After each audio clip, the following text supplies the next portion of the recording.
Thanks everybody for joining us. I'm Ken Kramer, chair of the Department of Medical Education. I've been with Creighton for 12 years now, and this is the third of a four-part series on teaching essentials that the faculty in the department have been putting together. And today I'm joined by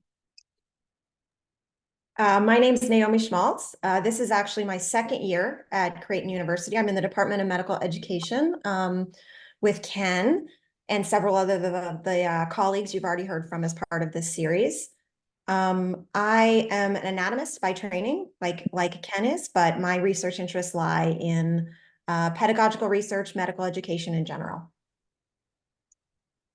So, as you saw from the topic there, it's all about incorporating active learning. So we're going to have a couple of slides here that incorporate some active learning. So we're going to use Poll Everywhere on several slides. So use that fun little QR code, or you can just type that in into your URL to get it.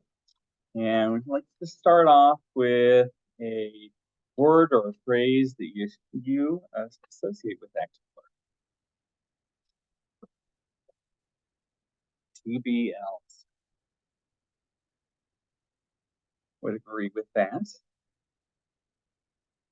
Absolutely agree with communication. I should point out this form that I have here, you can up and down vote other answers there. So it's a nice way of gathering consensus, as I've noted.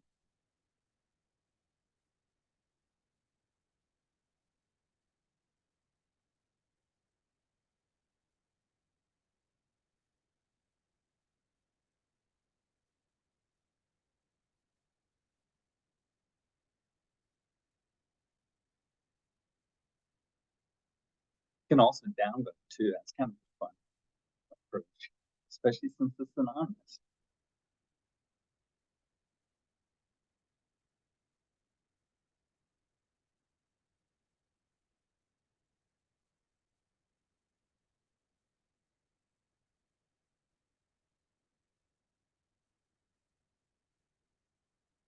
So I would absolutely agree. The two most common there seem to be improving retention and also interactive. Those are two real hallmarks of active learning, why we use it. We're going to talk about both of those things today. We can go ahead and move on then. Here's a quote from a PNAS paper we're going to talk about briefly, because it's really, this paper is kind of the benchmark, if you will, 10 years ago for the use of active learning in general in class. So really emphasizes high order thinking and involves group work. We'll talk about these characteristics as we go.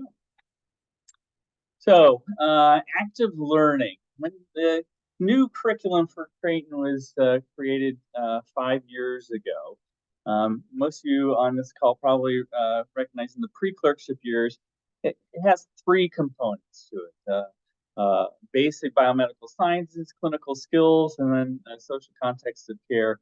We traditionally refer to these as the blue, green, and gold tracks. But in that design, it was really imperative that the dean wanted to see more active learning rather than the lecture-based approaches that were predominantly used before this. And so we particularly created case-based learning and team-based learning as some sessions in the curriculum. But what we're going to really focus on today is how we can get more active learning into the individual sessions that faculty do. So this is really definitely the gear that makes the whole curriculum work. And I do want to point out that initially the dean's goal when we went to this new curriculum was 5 years ago was 50% active learning. In most courses, we have been able to achieve that pretty good regularity from year to year.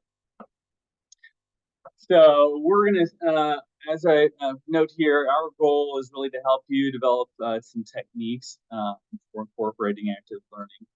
We're going to talk about 4 general approaches. The first 2, formative questions, flipped classroom, we'll talk about them together. Naomi's going to talk about game-based learning, and I'm going to finish up with thinking with things. These are 2 a little more involved approaches, and so you might think of this as being a little progressive. Some easy steps that you could do to incorporate in your classroom, making more active learning, and then some more advanced. And so I use ChatGPT all the time. So I asked it to create this little illustration of what an active learning classroom might look like. And boy, number one, there's a lot of students there. But you know, whether they're talking here at the table or interacting together, that's definitely a hallmark. And indeed, this is a picture that from several years ago, 7, 8 years ago, when we started using team-based learning in the anatomy. But you can see students were getting up, really interacting with each other to demonstrate different movements, part of the musculoskeletal work. So moving, interacting, definitely hallmarks of active learning. All right, so we're going to do another poll everywhere question here. I'll let Dr. Schmalz take over here for a little bit. I feel like since those of us that joined might already have a lot of ideas as to why we should incorporate active learning, and they can be as simple as that we know it leads to higher retention. I absolutely agree.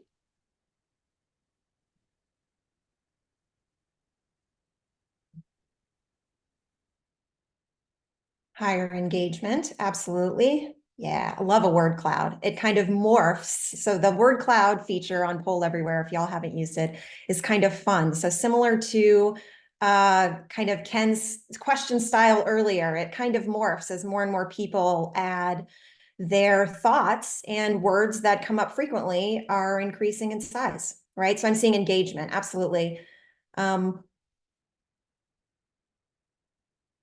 Improved application. I see clinicians popping up, absolutely.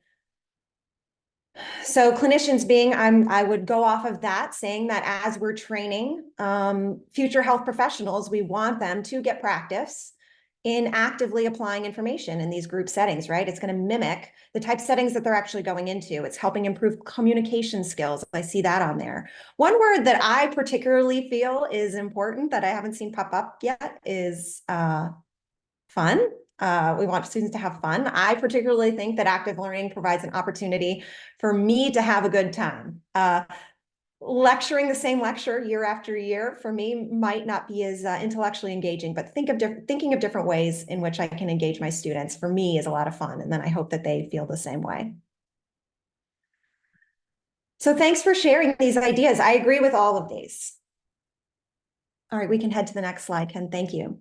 So evidence in the literature exists for the last 25 years plus to support active learning. And again, I think that those of us that are drawn to this space to discuss this likely know a lot about kind of the outcomes associated with incorporating active learning. And so I've taken a couple snapshots from some key literature here that kind of is evidence-based reasoning as to why active learning in our classrooms can be beneficial for our students.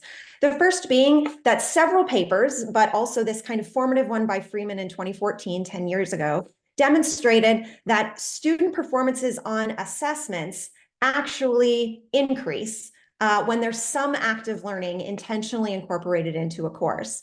And then on the flip side of that, failure rates are also lower. So I think that the statistics associated with the findings of this paper associated with failure rates is pretty striking. And that students in traditional lectures were 1.5 times more likely to fail than students who were engaged in those active learning processes in other classes. Also, we talk about higher retention and better learning. So students ultimately then that are engaging in these active learning strategies, particularly those that involve them interacting with their peers and co-constructing meaning with their peers or teaching their peers, are going to have better learning outcomes in general. So any active learning strategies then can really encourage interaction between classmates are going to lead to those better outcomes.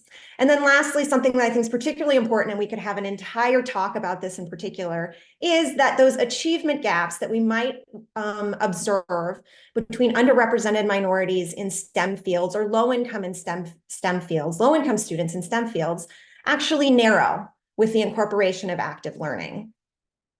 And then ultimately, there's a particular paper here that I've cited, Dewsbury et al. From 2022, that says that these positive effects may kind of persist beyond just the semester in which they are incorporated, or beyond the course in which they're incorporated. This figure that I've added on the right actually shows that students who were engaged in one of three kind of active learning interventions in introductory or 100 level biology classes, actually, when they matriculated into 200 level courses, notice that those that had participation in active learning, inclusive learning, which again is a different topic, but a related topic, or a combination of both inclusive and active learning strategies, they, even in classes after those interventions were applied, are doing better than students that were in traditional lecture-only classes. So while it can lead to higher retention, more engagement in the courses in which we have these active learning strategies, it actually is going to help students as they move on in those disciplines in other courses. All right, next slide. Yeah, so the easiest approach to integrating active learning into the classroom is to add formative questions. And so the software program that we've used for several years in school of medicine is Poll Everywhere. And I've highlighted a couple different options here, formats that Poll Everywhere you can use, simple multiple choice. Use the word cloud, and use clickable image here in a minute. Q&A as well. So lots of different options that students you can use to engage the students. And what the literature suggests is that most of that significant learning comes from simply committing to one of the options. Okay, whether it's right or wrong, committing to multiple choice or clicking to a specific place. There's going to be learning that occurs as a result. Now, in the bottom left-hand side, I noted here, our instructional designers in the School of Medicine are more than willing to help faculty that are interested in including some Poll Everywhere questions. I should point out that the university, about a month and a half ago, decided to purchase access to a different platform. So we may be moving, School of Medicine may be moving to away from Poll Everywhere. That still remains to be seen, but regardless, the instructional designers are there to help you implement these if you so choose. So as an example here of a clickable image, because I really like to use these in histology or pathology and sometimes anatomy, you can use this image on the right-hand side, clicking on there to know where the home courts for the current number 10 men's and number 21 women's basketball teams, where it's located.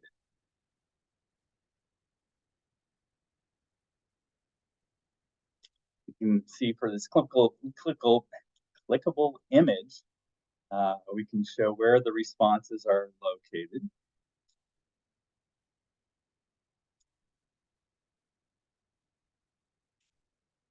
And that was kind of selective in the region that I selected. So I'll point out the fact that we have to be pretty specific to Omaha here. We don't want to confuse the fact that the school down the road might be the one that has the good basketball teams this year. So go Creighton. All right. So one other kind of the next step that I just have one slide here about this is the use of flipped classrooms. And so flipped classrooms are really just inverting the traditional approach. So traditional approach, right?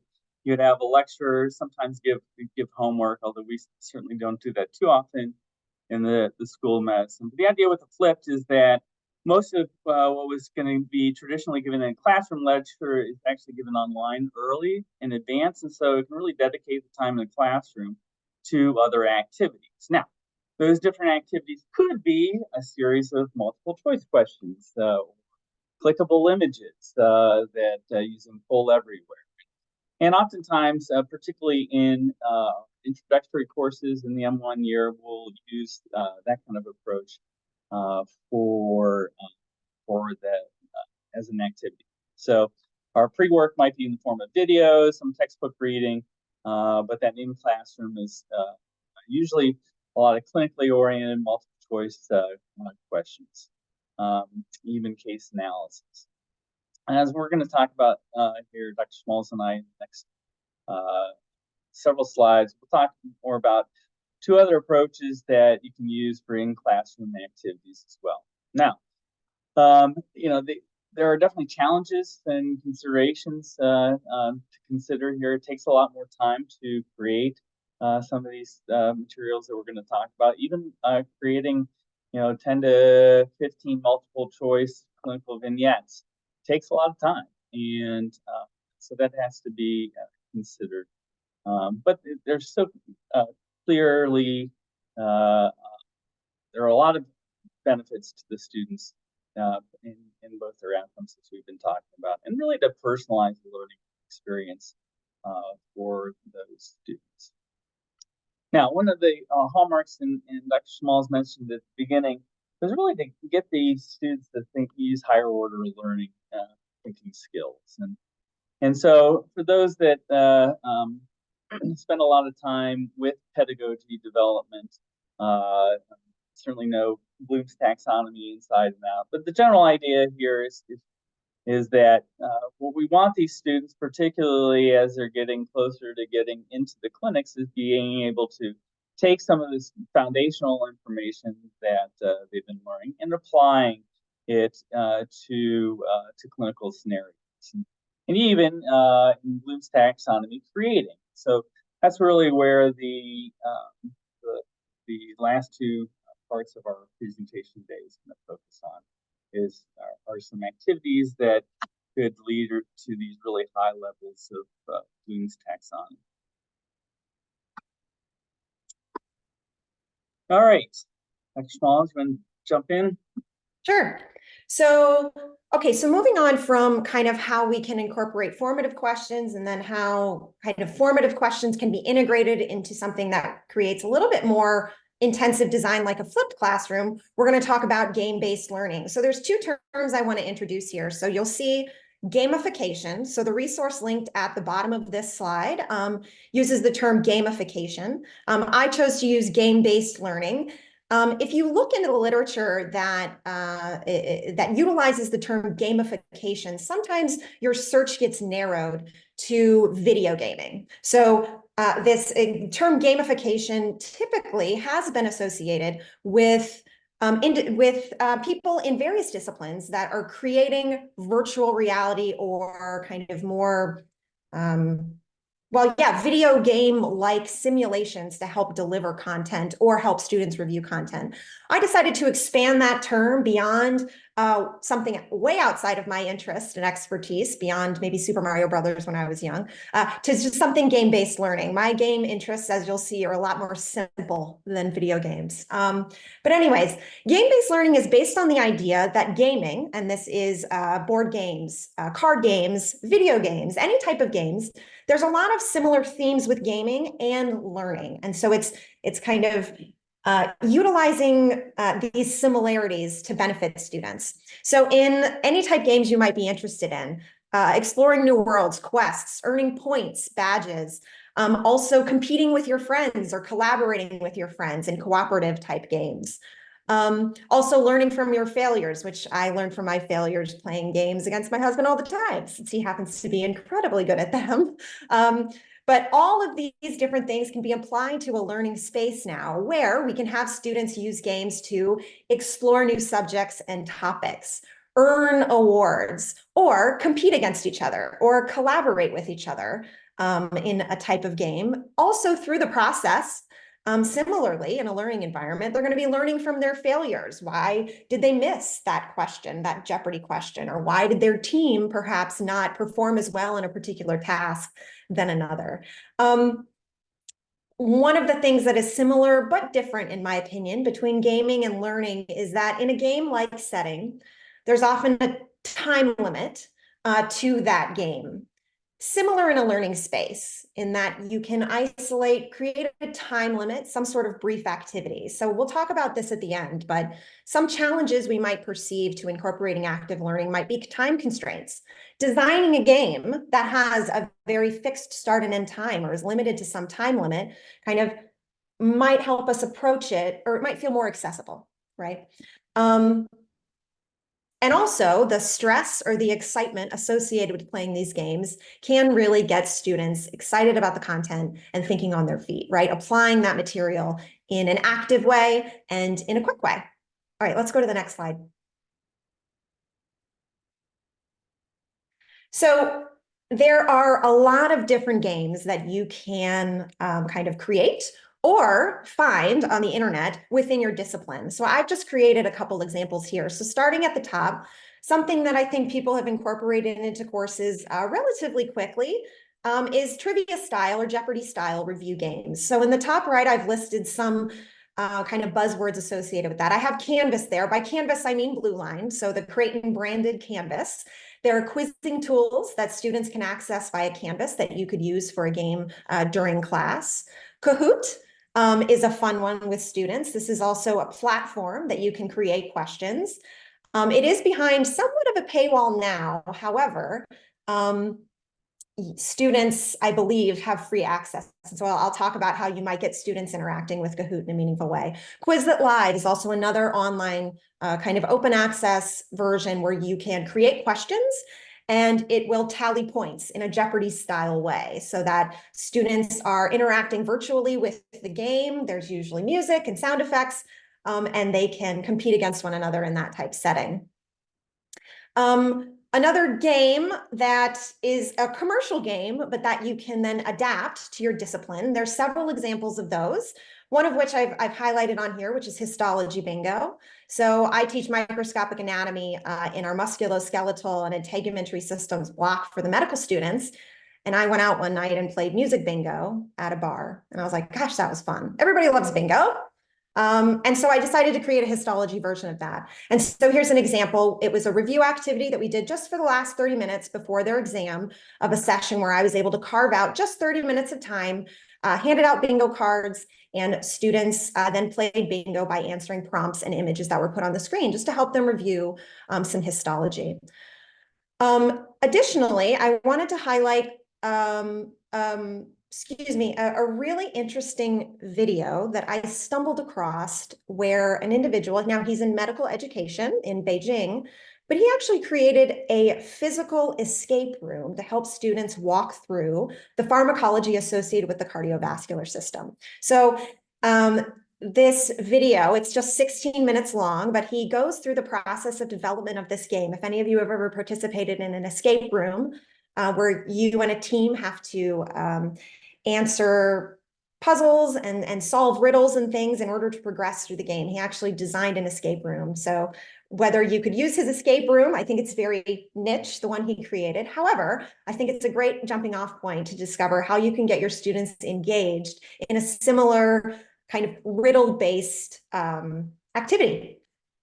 And then lastly, reacting to the past is an activity created at Barnard.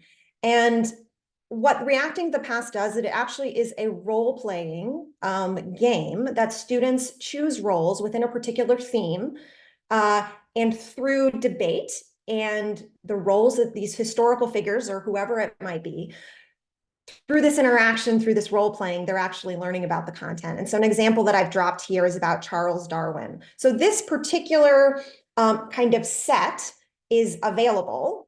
Most of the materials are available for download, but there's some elements of the activity that I think you have to pay a small fee to access.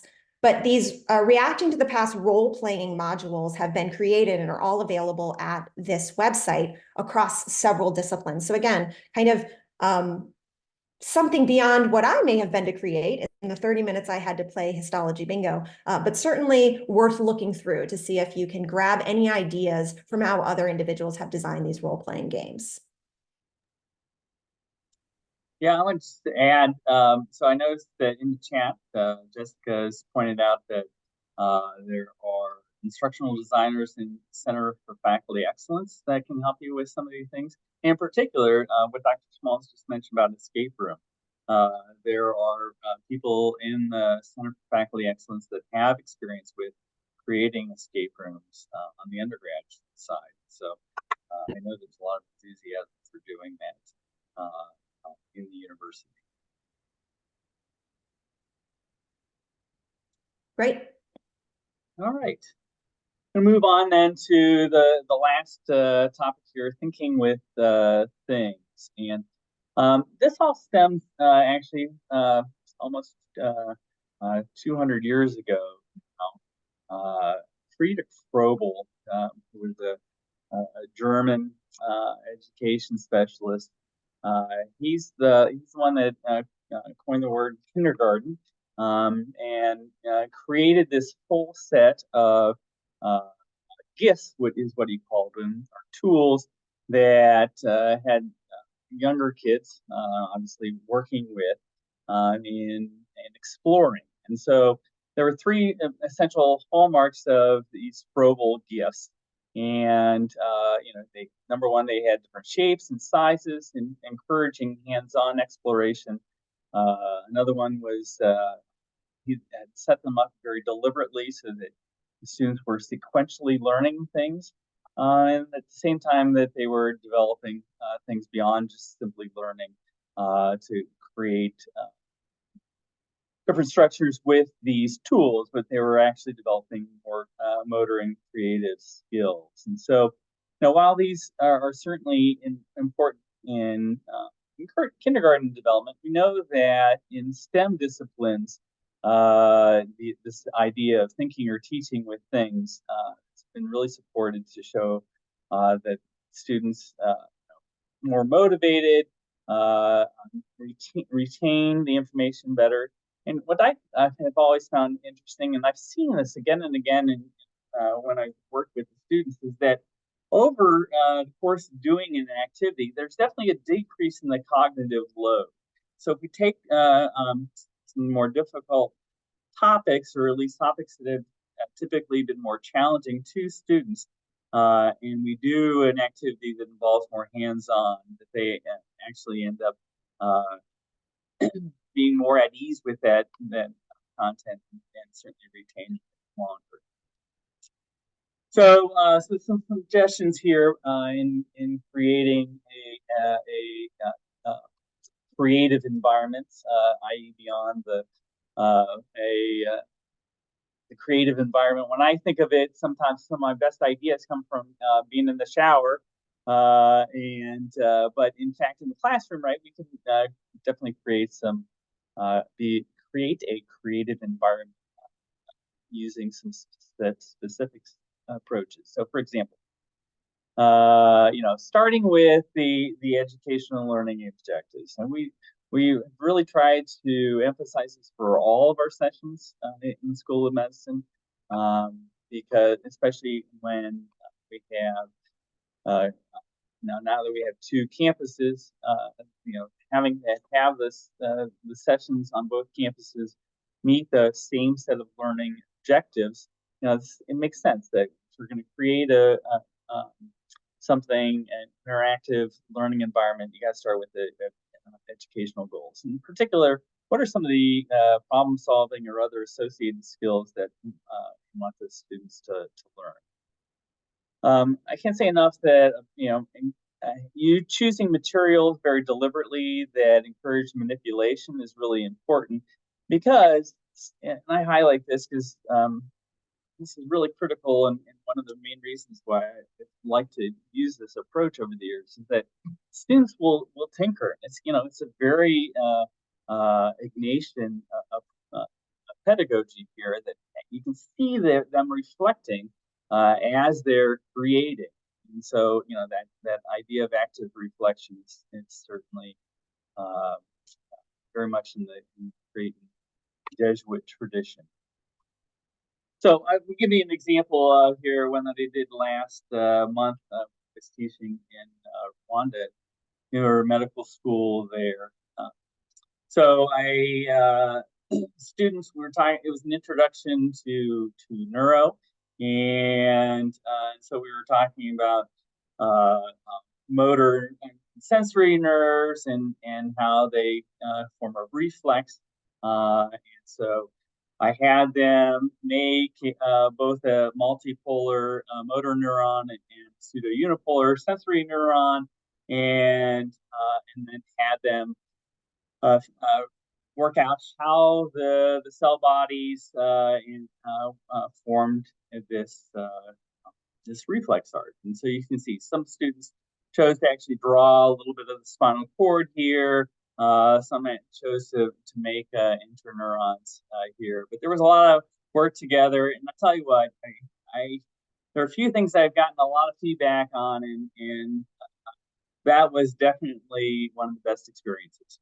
Students were so happy. They just really helped them better understand the material than what was just giving in a lecture. So one of the important things here is to give them specific step-by-step approach, and that's based on the learning objective.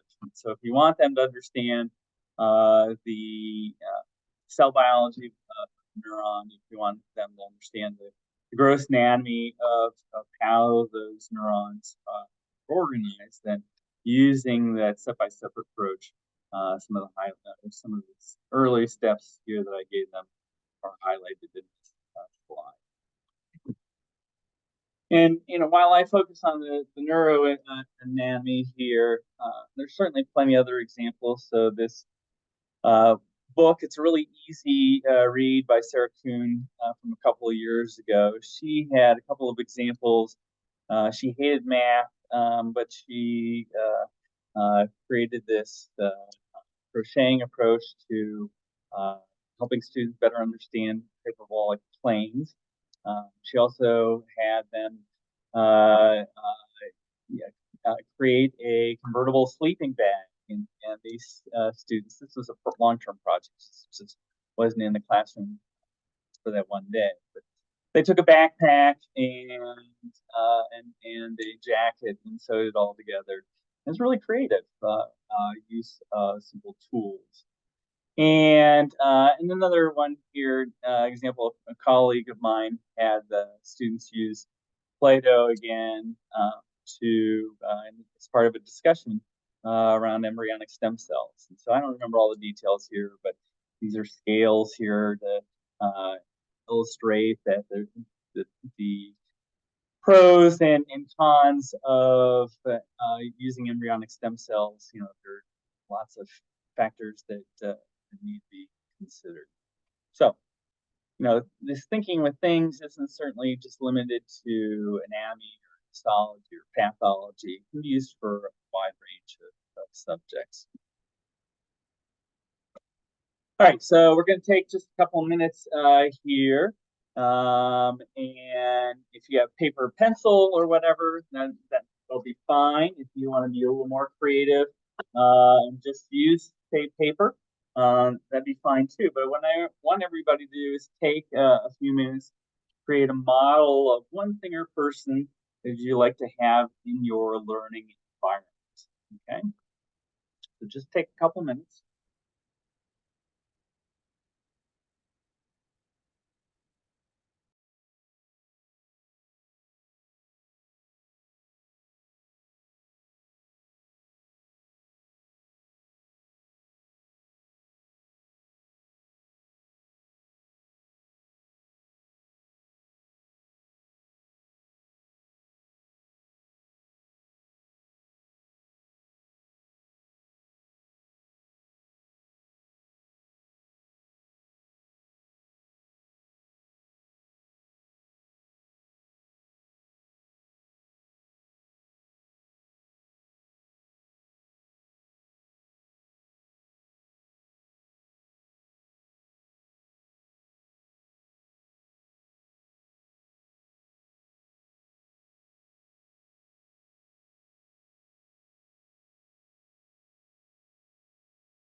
As you're finishing up this activity, take a few minutes to reflect on the approach, on how you approach the task.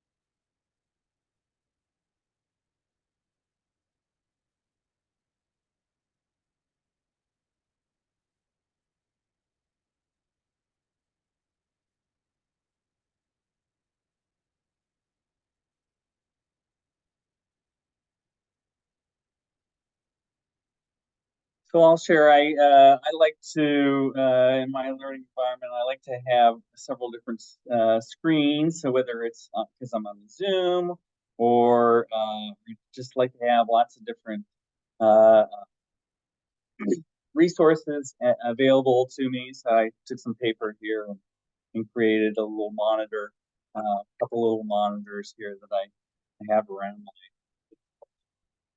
my office. So I didn't create a poll everywhere here for this, but if somebody wants to put in the chat either A, what they created, or B, how you approach the task.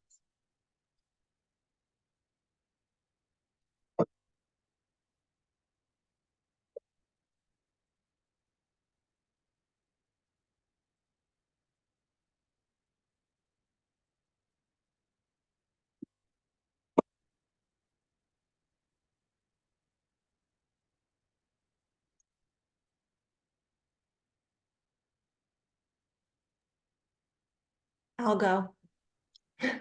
Thanks.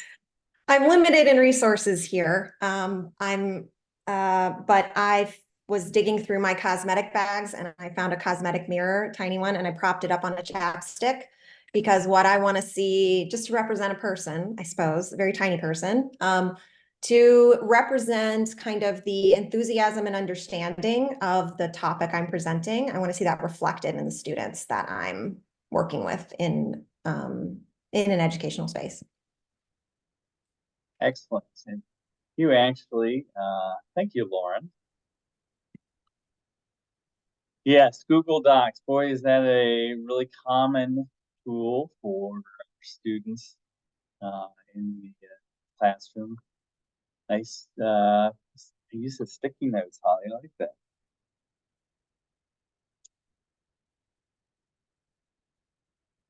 So I think Dr. Schmalz and it seems those that have responded are having there were similar maybe challenges. And so that actually does get to this next poll everywhere response. What are some barriers to incorporating active learning that you um, anticipate? Marianne, we are on the same wavelength there, it seems. Yeah, especially with our distance pathway students, I agree.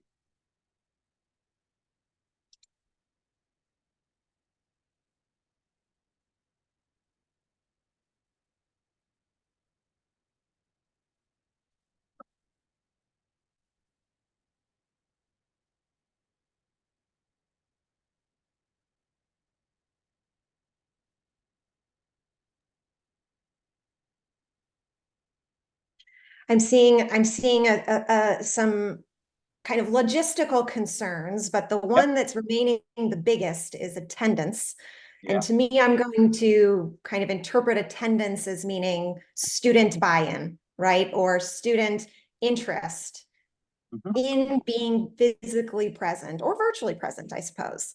Yeah. Especially from the perspective of graduate school, and actually from an undergraduate perspective as well, attendance may not be mandatory. And so that attendance and pre-work, those are remaining pretty large. Those are, the way I'm interpreting those again is how do students feel about this? And if they don't feel great about it, then it's not going to be a very high impact activity. I'm seeing some other logistical concerns or some skill-based, like not tech savvy, hopefully we can offer some tips on how you can educate yourselves and how the students can educate themselves on how to participate in something like a Google Doc or a Slack channel, and provide the resources so you feel a little bit more prepared.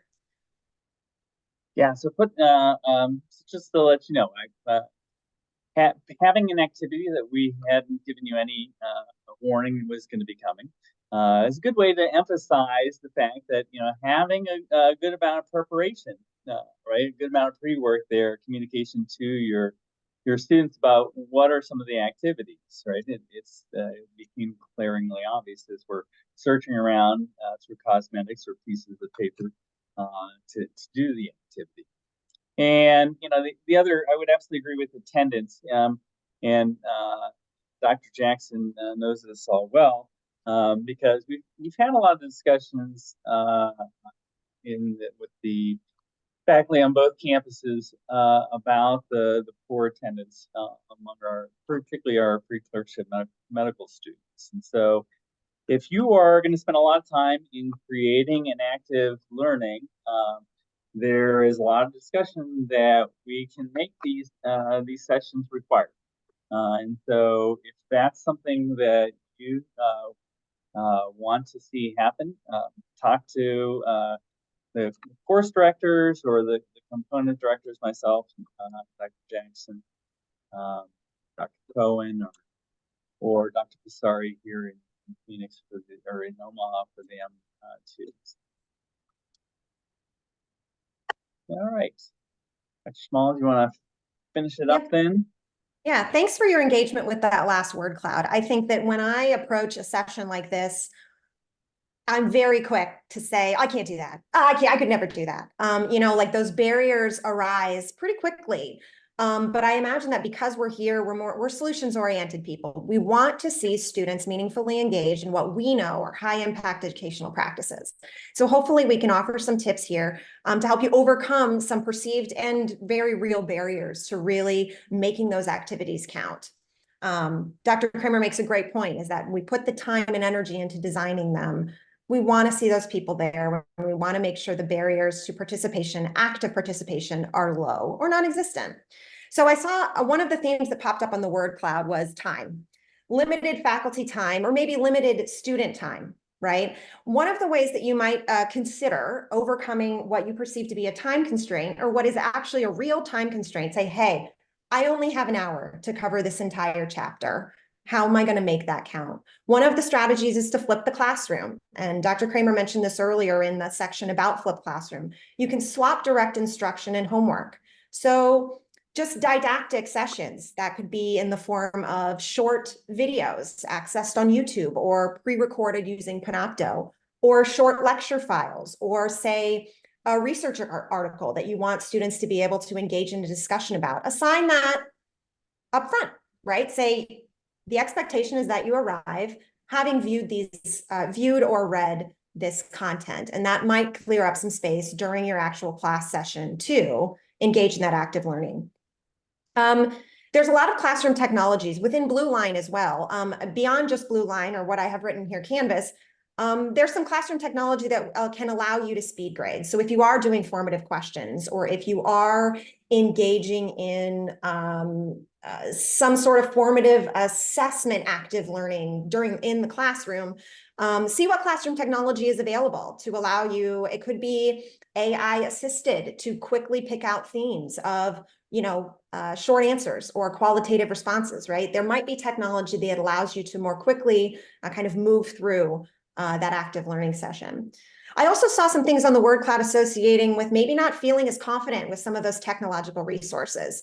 I think that goes for both faculty and students, right? And you should note, as Dr. Kramer's already mentioned, there's instructional designers, there's the Center for Faculty Excellence. There's also a wonderful community of people who are engaged in an active learning community at practice where these topics are discussed. How to meaningfully implement, say, a Google Doc or a Slack channel, or use other things that I have written down here with technological support, like Into Dashboard, which helps kind of manage a TBL or a team-based learning session, or utilizing Poll Everywhere. It took me some time to figure out Poll Everywhere, and the first time that I rolled it out in the classroom last year, it was a burning disaster. I'll just say it that way. But that's okay. I had to learn, right? I learned from my mistakes. The other thing that I think is really important, back up to the learning new skills, is that communication is key. And we've already mentioned this in that setting clear expectations with the students about what they can expect when they come to class and how you expect them to engage. If it is an actual kind of formative activity where you do want to give the students feedback, offer them a rubric. Say, I expect active participation, and here is a rubric worth some small percentage of your grade, perhaps, on how I'm going to evaluate whether or not you've actually actively engaged. One of the things that isn't written here, but when we talk about a class size of maybe 12 students versus 130 students, the ability to give meaningful feedback about active participation is limited. And so that's where things like peer evaluation can really come into play, where students are holding each other accountable for actively engaging in whatever that activity might be. Yeah, great. The biggest barrier that I feel and fear is student attitudes, right? So one of my kind of the first line of defense, again, along those communication lines, is being transparent with the students.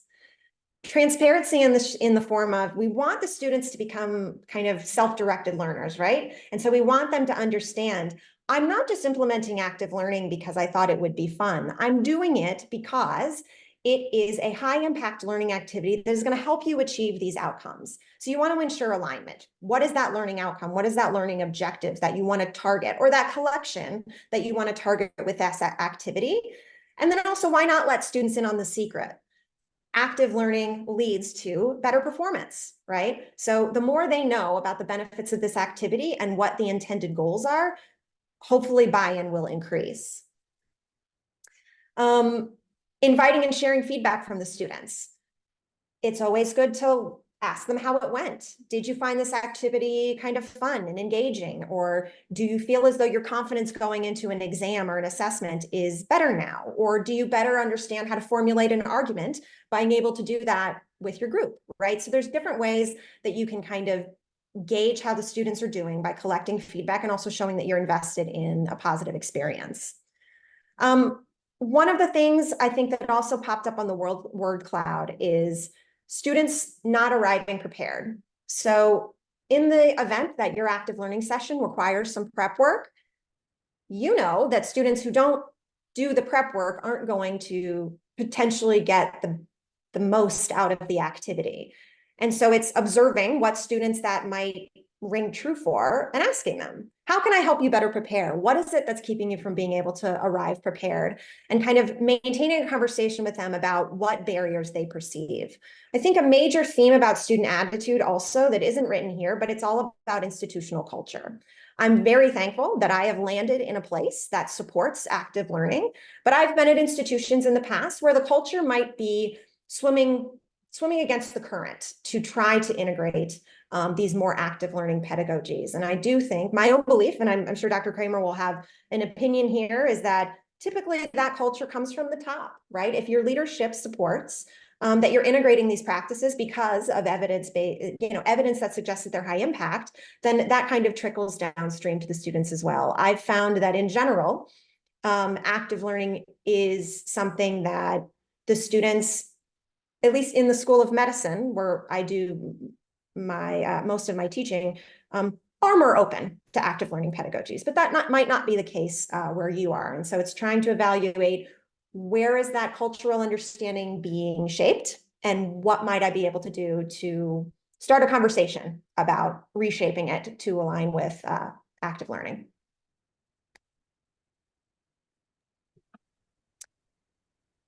These are some of the resources that we use. Sorry, Dr. Kramer. I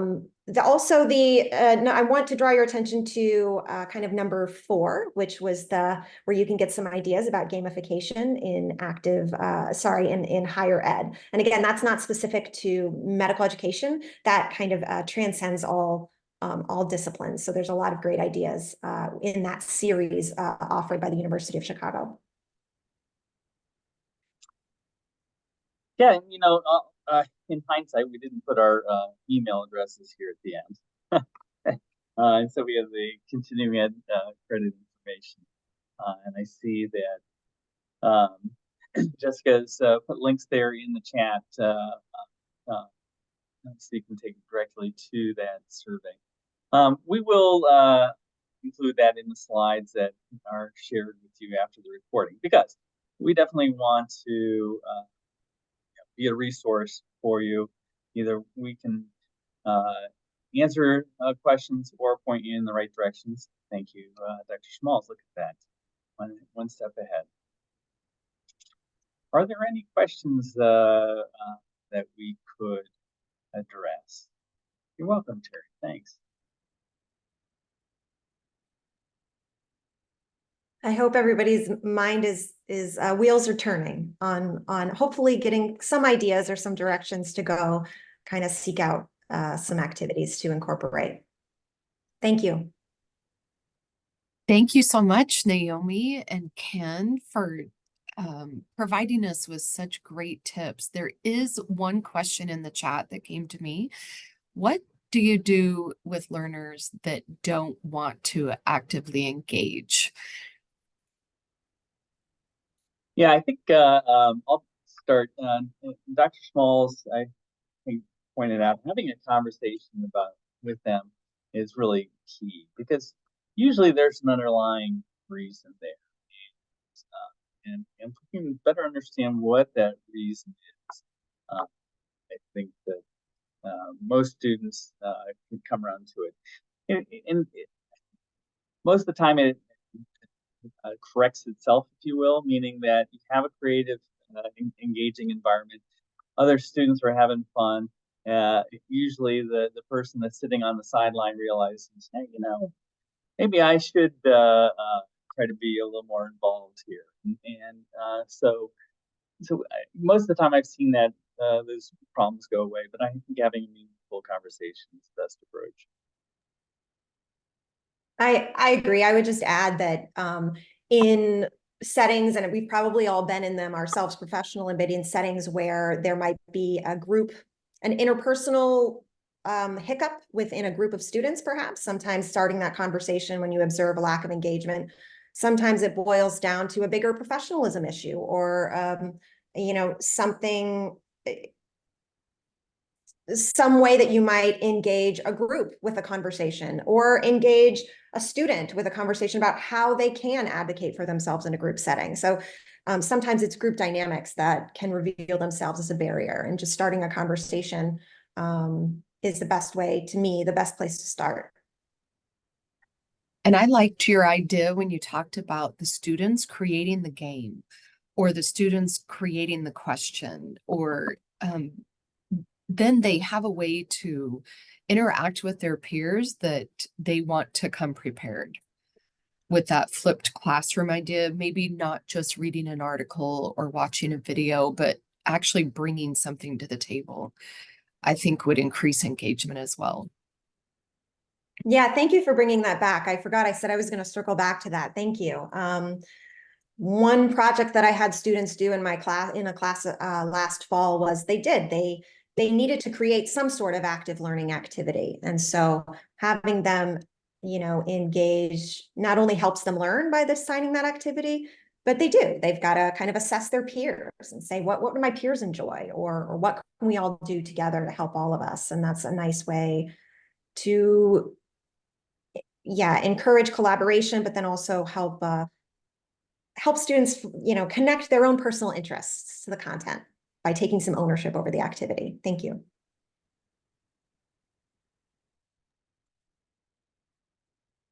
Absolutely. And I do not see any other questions in the chat. If anybody wants to unmute, they can, but we're almost to the top of the hour. We really appreciate Naomi and Ken for giving us such great ideas for interactive learning. Thanks everybody for your active participation too. That always makes these sessions go well.